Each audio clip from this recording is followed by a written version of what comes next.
কত তাড়াতাড়ি সময় চলে যায়। আমাদের গাছের এই ফলগুলো দেখতে দেখতেই বড় হয়ে গেছে, কিছুদিন পর পেকে যাবে, খাওয়া হবে, কি মজা।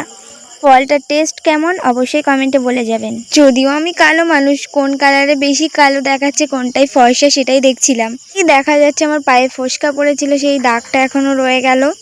ক্লাসের মধ্যে সকলেই যে যার মতো ছিল, যদিও ক্লাস হচ্ছিল না তখন। এই তার আগের ক্লাসে স্যার একটা খুব ইন্টারেস্টিং বিষয় শেখালেন। এখানে লেখাই আছে আই লাভ ইউ দিয়ে, 3টে ওয়ার্ড দিয়ে। খুবই মজার একটা বিষয় ছিল। না না, ক্লাসে আই লাভ ইউ শেখানো হয়নি, ওটা আমাদের একটা জিনিস মনে রাখার টেকনিক শেখানো হয়েছিল। এটা নিয়ে আবার বেশি কিছু ভাবার দরকার নেই। এই একটা ফ্রেন্ড খাতাতে কী সব লিখে এঁকে আমার নাম লিখেছে তার পাশে আবার। এই জন্যই বলি, নামেই আমাদের বয়সটা বেড়েছে, আমাদের মানসিকতা সেই বাচ্চাদের মতোই রয়ে গেছে।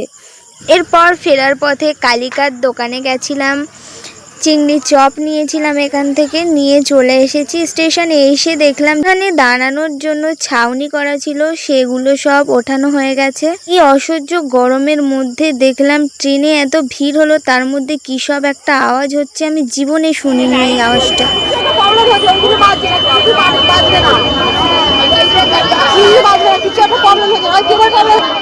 সকলে ভয় করছিল যে এরকম তো কেউ শোনেনি কখনো।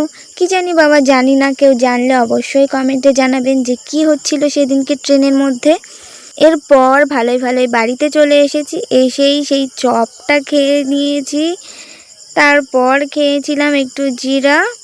আজকের ভিডিওটা এই পর্যন্ত।